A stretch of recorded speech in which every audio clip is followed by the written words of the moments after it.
Welcome to section 4.1, Radian and Degree Measure, part 3. We're going to use angles to model and solve real-life problems. We're also going to look at area of a sector and arc length.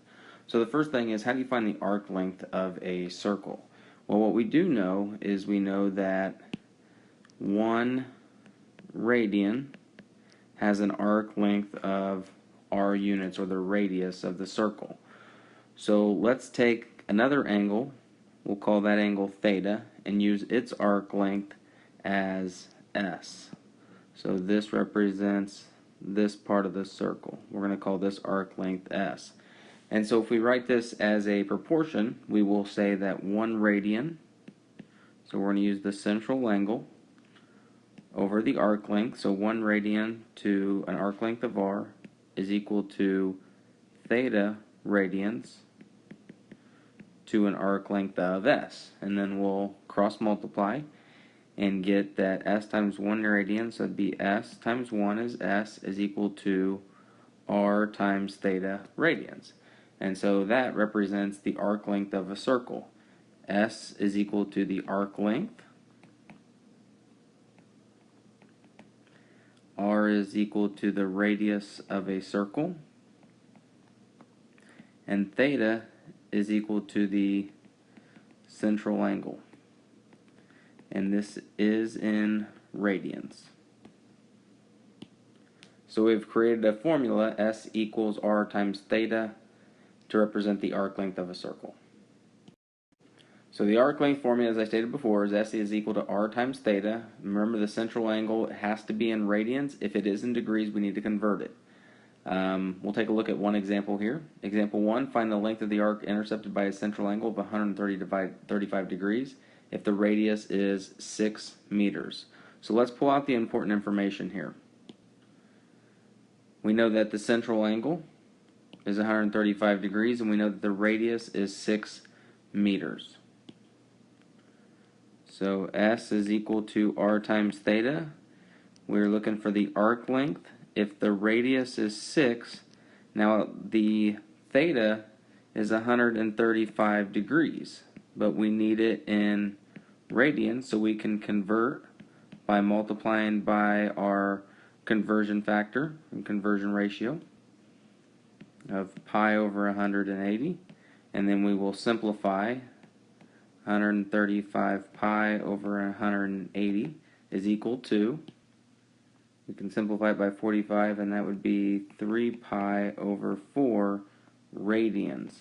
So now that we've converted, we're going to plug in 3 pi over 4, and we get that the arc length is equal to, and you'll plug that into your calculator, 6 times 3 pi over 4, and we will round to the nearest hundredth, so that's 14.14 meters. The second example here says find the angle in radians. So once again, S is equal to R theta. We know the arc length is 42 inches. We know the radius is 13 times the angle theta. So now we can just divide both sides by 13. And once again, we'll round to the nearest hundredths. 42 divided by 13 is 3.23 radians. So that's the angle with an arc length of 42 and a radius of 13. Earlier we found the formula for arc length. Now we're going to look for the formula for area of a sector. So we're going to set this up similar in terms of the ratio. We're going to do the ratio for theta over theta sub 1. So we're looking at the central angles is equal to the area of that sector over the area of the other sector.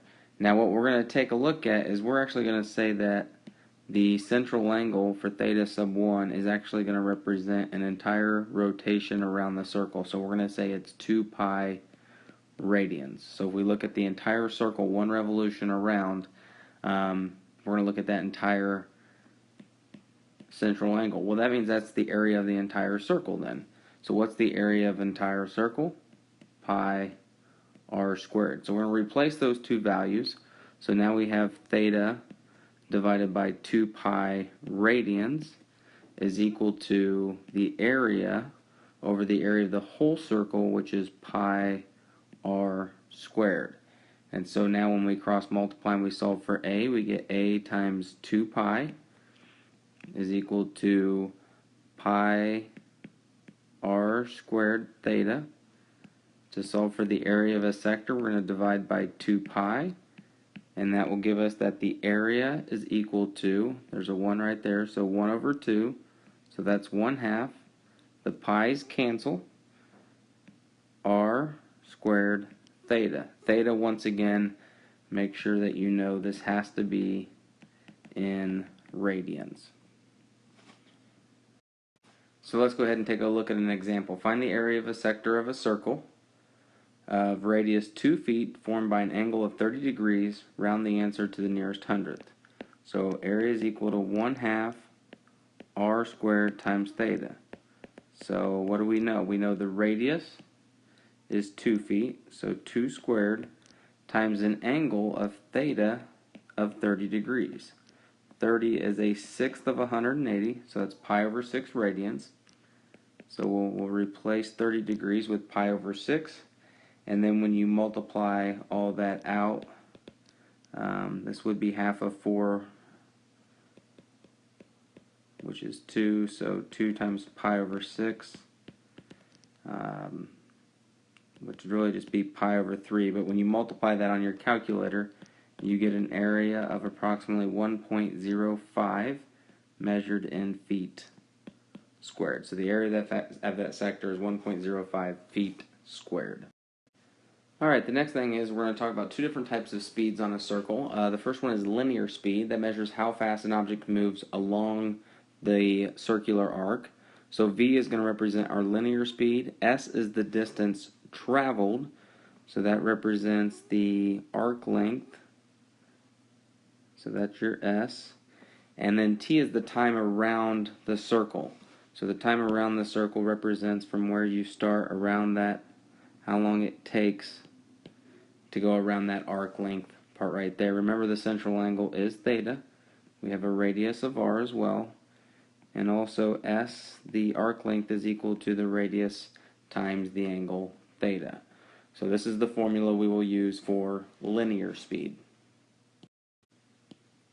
We will also talk about angular speed. It measures how fast the angle changes. So angular speed is measured in the W there. Theta still represents the central angle in radians, and T is, once again, the time it takes to go around that central angle. So that's the time, or the time elapsed for that angle.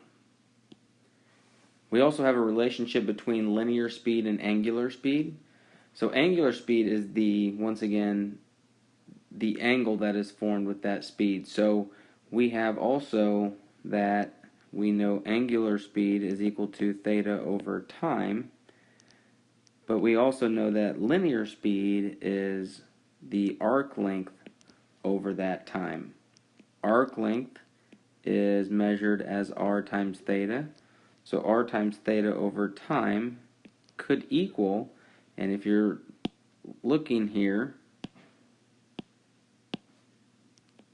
theta over t is right here. So theta over t we can replace with the w. So that would be r times w. So the other relationship we could use is linear speed is equal to the angular speed times the radius of the circle. So now we have linear speed. Linear speed is equal to distance traveled divided by time around the circle, s divided by t.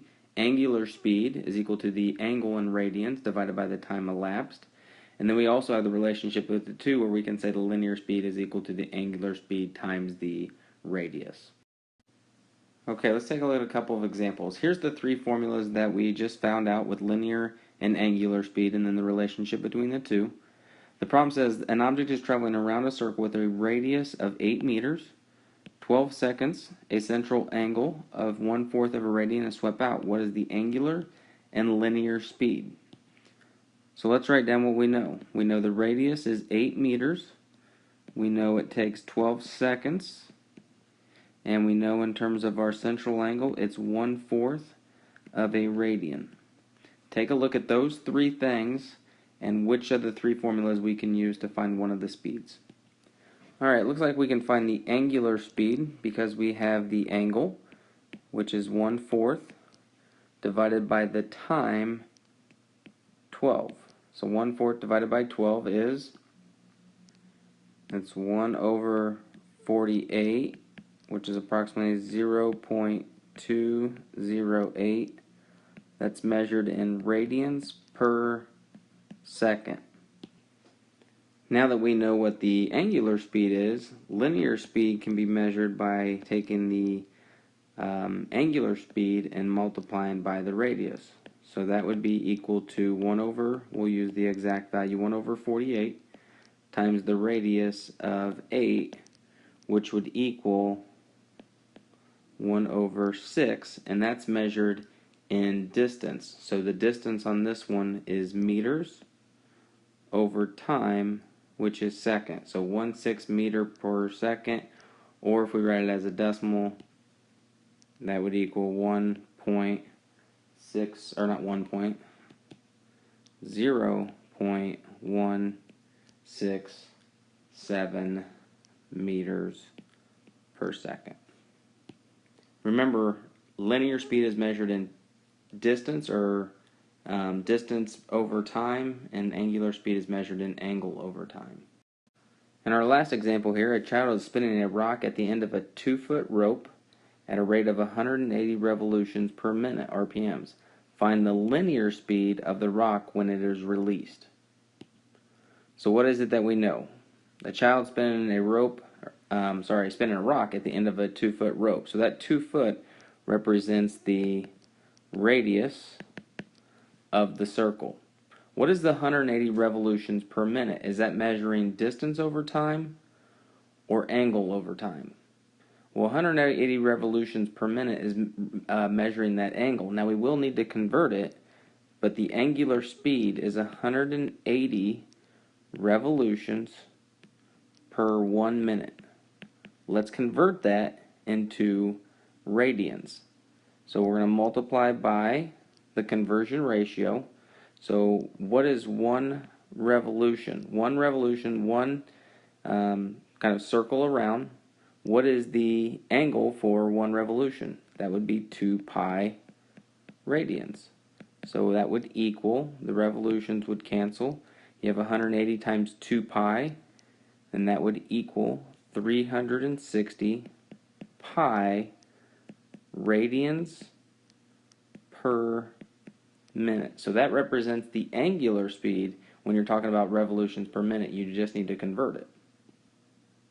Now that we know angular speed and the radius, then we can find linear speed, knowing that the relationship is the angular speed times the radius of the circle. So linear speed would be equal to 360 pi times 2 feet, which would be equal to, plug that into your calculator, you'll get 2,262 feet per minute. And that is measured to the nearest whole number. So that is it for the 4 different things that we talked about: arc length, area of a sector, linear speed, and angular speed.